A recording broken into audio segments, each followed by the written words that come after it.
Kasus pelanggaran HAM di Indonesia.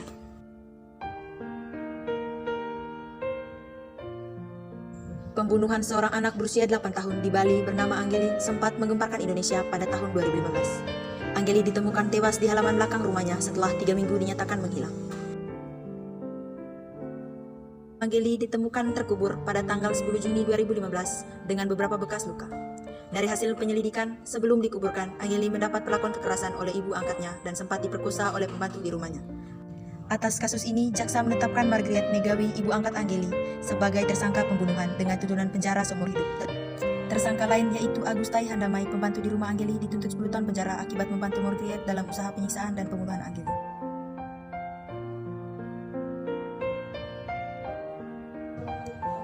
Mei 1998 terjadi demonstrasi besar oleh mahasiswa dalam rangka menuntut Presiden Soeharto turun dari jabatannya. Saat para mahasiswa mulai mundur, aparat keamanan justru menyerang dan mengakibatkan kericuhan besar. Aparat keamanan melakukan penembakan dan mengenai 4 mahasiswa hingga tewas. Keempat mahasiswa tersebut adalah Elang Mulia Lesman, Heri Hartanto, Hafidin Royan, dan Hendriawan Si.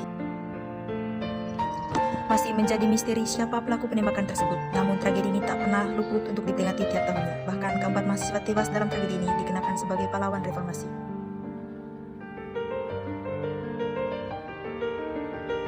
Tahun 2017, Direktur Utama PT Rencana 5 Yudi Setiawan dilaporkan ke pengadilan karena membayar para pekerjanya di bawah ketentuan upah minimum DKI.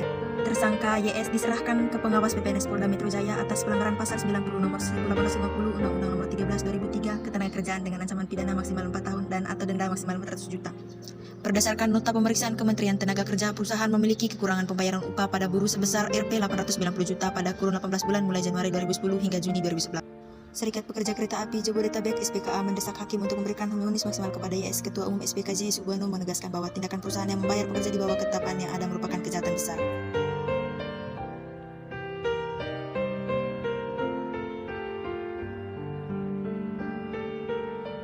Bom Bali adalah aksi terorisme yang mengakibatkan ratusan korban tewas dan luka-luka. Ada 2 peristiwa bom Bali yang terjadi. Bom pertama meledak pada 12 Oktober 2022 di Kuta yang mengakibatkan 202 orang tewas dan 209 orang luka-luka. Bom kedua meledak pada 10 Oktober 2005 menewaskan 23 orang. Tidak hanya warga WNI, banyak warga negara asing turut menjadi korban. Untuk memperingati para korban, dibuat momen Bom Bali yang sampai saat ini menjadi salah satu tempat yang banyak dikunjungi di Bali. Aksi pengeboman ini dilakukan kelompok teroris Solo dan serang 3 pelaku utama yaitu Imam Samudra, Amrozir, dan Dulmatin. Diketahui motif pengeboman adalah aksi teror anti berat ketiga pelaku ini dan beberapa lainnya divonis hukuman mati atau tindakan kejahatan luar biasa.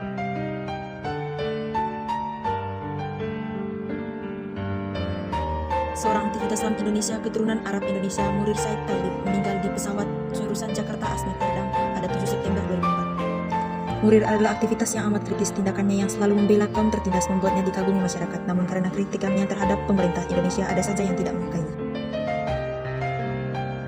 Kuat dugaan bahwa Murir tewas diracuni terbukti dengan ditemukannya arsenik di makanan Murir. Atas kasus ini, seorang pilot Polikarpus ditetapkan sebagai tersangka.